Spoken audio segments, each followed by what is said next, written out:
Asterisk, the world of unknown tomorrows. Laugh, love, live asterisk in the quaint village of Ambiguo, nestled between the whispering woods and the cackling creek. The townsfolk lived under a unique creed: do good, respect others, and live your life as if there's no tomorrow. This guiding principle wasn't just a philosophy, it was a necessity. You see, in Ambiguo, no one ever knew who would be next. Next for what, you ask? Well, that was part of the mystery. Ambiguo's origins were shrouded in legend. It was said that centuries ago, a wandering sage cursed the village with perpetual uncertainty.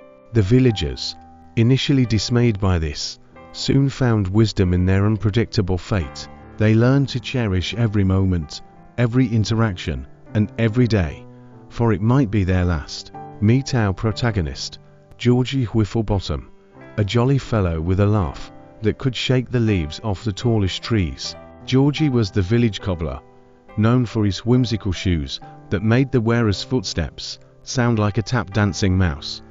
Georgie's life was simple but filled with joy. He believed that every shoe he made could bring a smile to someone's face, and that was enough for him. One morning, Georgie awoke with a peculiar feeling. Today felt different, as if it carried a heavier weight than usual. Shaking off the unease, he went about his day, whistling a tune that only he knew the words to. On his way to his shop, he greeted old Mrs. Pumpernickel, who was always ready with a fresh-baked loaf and a story from her wild youth. "Good morning, Georgie. Have you heard about young Timmy Tattletoes?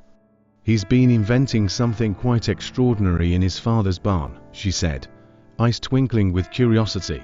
"Good morning, Mrs. Pumpernickel. No, I haven't heard. What's the little rascal up to now?" Georgie replied, intrigued. "He's creating a machine that can predict who'll be next," she whispered dramatically, glancing around as if to ensure no one else was listening. Georgie chuckled.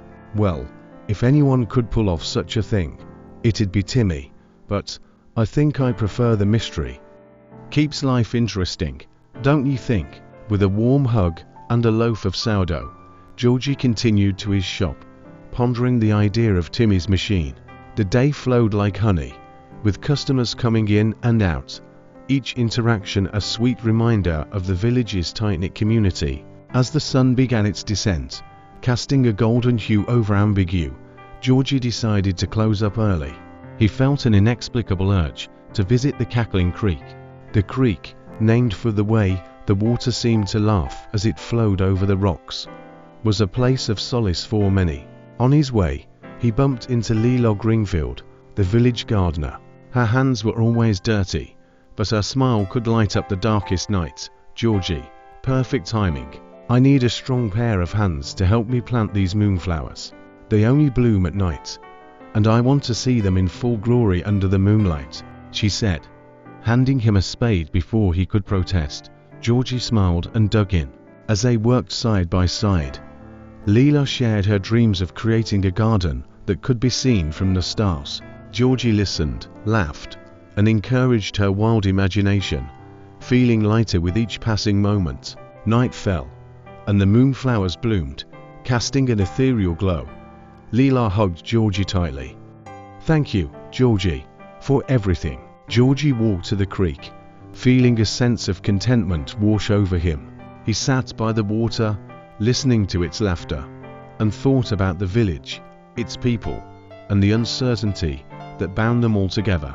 He realized that the beauty of Ambiguo wasn't just in its quaint charm, but in its people's resilience and love for life. Suddenly, a rustling in the bushes caught his attention. Out popped Timmy Tattletoes, holding a contraption that looked like a cross between a telescope and a wind chime. "Georgie, I did it. I think I figured out who's next," Timmy exclaimed, eyes wide with excitement. Georgie laughed heartily. "All right, Timmy, show me what you've got." Timmy aimed his device at the moon and fiddled with the knobs. The machine whirred and clanked, finally spitting out a piece of parchment. Timmy unrolled it with trembling hands. "It says, 'It's you, Georgie,'" Timmy whispered, tears welling up in his eyes.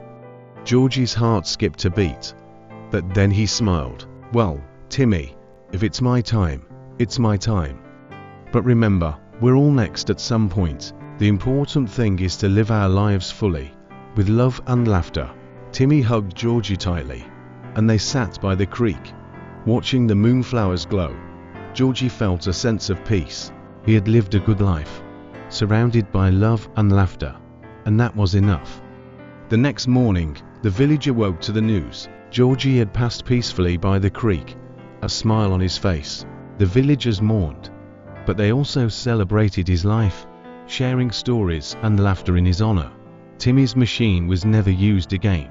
The villagers decided to embrace the unknown, to continue living by their creed. After all, it was the uncertainty that made life in Ambiguo so precious. And so, the village of Ambiguo thrived, a testament to the power of living in the moment, doing good, respecting others, and laughing as if there was no tomorrow.